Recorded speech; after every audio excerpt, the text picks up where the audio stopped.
All right, so this is part 1A of let me turn this slide off. Let me get better lighting. Yeah, okay. Or 1B, 1B or part 2, okay, of the Atari 1050 disk drive repair. Uh I've got three new capacitors.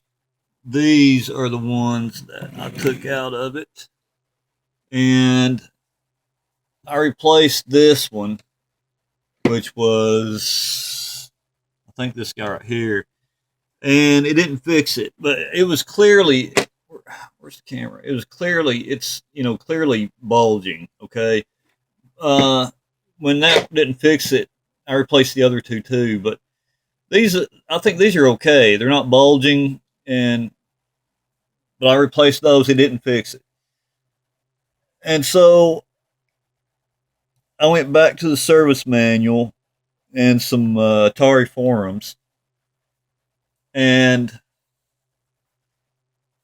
they were talking about, oh, it's impossible to get that shot. I don't have a flashlight.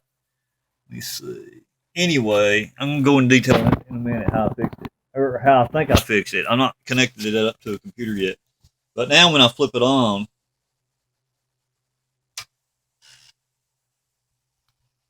the disk drive is spinning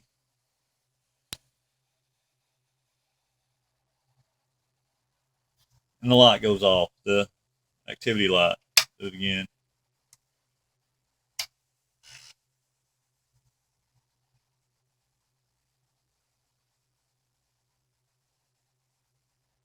I think that's what it's supposed to be doing. So I'm going to go into detail how I think I fixed it. And once again, I got to confirm that with an actual Atari computer. All right, next clip. All right, this is a picture off of a forum. Okay, and this guy's talking about how he replaced the two diodes uh, on his, and he's got, he let the legs extra long for heat uh, dissipation. Uh, these are 1N4001 diodes. I don't have any. I mean, I don't have like a stock of parts I can draw from. So what I did was I looked at an old CRT analog board that I have. I got rid of the tube a long time ago, and but I scavenged it for parts. Now I didn't find 1N4001 diodes. However, let me show you what I did find. Next clip. However, I did find UF 4003 diodes. And comparing, now remember, I don't know nothing about electronics, all right? But comparing the characteristics with 1N4001, they look almost exactly the same, except the maximum recurrent peak reverse voltage, or I'm sorry, yeah, reverse voltage is 50 volts on that one, and it's 200 volts on the UF 4003. And the typical junction capacitance is 20 PF. I don't know what that means, but it's 15 PF on the 4001. So to me, it seemed like, okay, that's close enough, you know. So I'll go with that. And so that's what I did. I clipped the 4001 diodes out of there and replaced them with the two 4003 diodes I found in the old CRT analog board. Next clip. So after I replaced the capacitors, those big giant capacitors, and it didn't fix the problem. This is what led me there. Was I went to the service manual for the 1050 disk drive and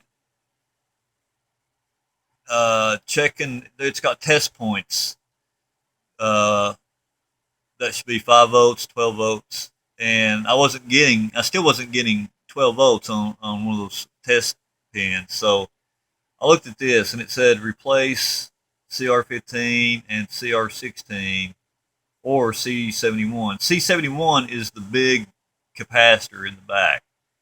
CR15 and CR16 are those two diodes.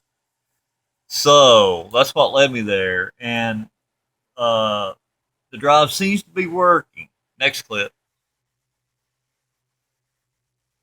All right, so I just formatted a disk. I got this set up as drive 2.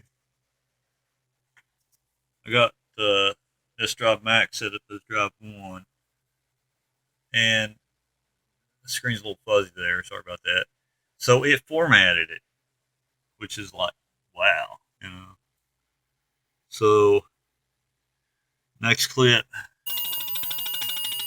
All right, so I'm using DOS to duplicate the disk. So it's reading that. Uh-oh. And it's writing. The 1050 is writing. I'm sorry, this is all exciting to me. Like this, it'd be cool if it works. Sorry about the lighting. It's just I've got to see what I'm doing.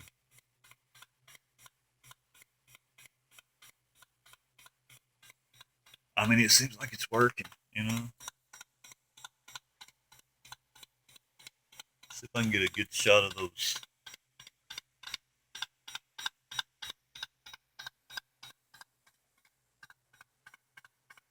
Right there, you can kind of see them. Yeah, my soldering skill's not that good, but you can kind of see the, right down there, the 2 diodes I put in.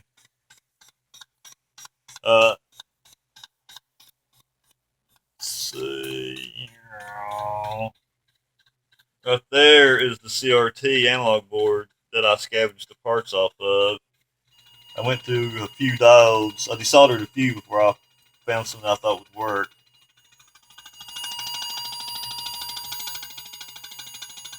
Now it's reading more of the disk, of the source disk, to write to the destination disk. There it goes again. All right. Next clip. Okay, so here's the big test. It finished copying. I unplugged the S drive max. I put the drive select to drive 1. So this is now drive 1. And I'm going to turn this on.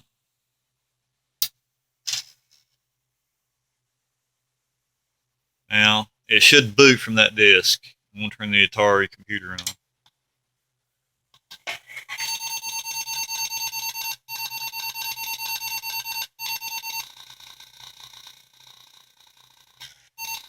Whoa.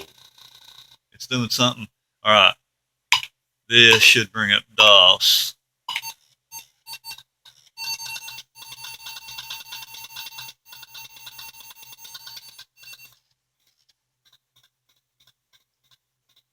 Oh, dude. I think it's going to work. I hope it works. It's doing something.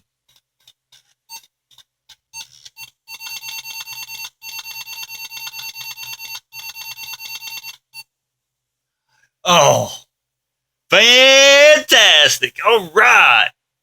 So, I have successfully fixed this Atari 1050 disk drive. Yay! That is, you know something? That's fantastic. I am not an electronics guy, all right? Uh, but I'm slowly learning, and it's fantastic when I actually can fix something. So I replaced those 3 capacitors. Only one needed to be replaced, this one, and I replaced the. Well, I'm going to turn on the light for this, and maybe you can see it. I think I already showed that anyway. Down in there, I replaced those 2 diodes right down in there, and it seemed to fix it. So cool, cool beans. All right. Uh, Now I've got a disk drive for the Atari, a real one. So I just need to put the lid back on it, and that's it. Well, guys, thanks for watching. And so that was a successful repair. Yay! I will talk to you guys later.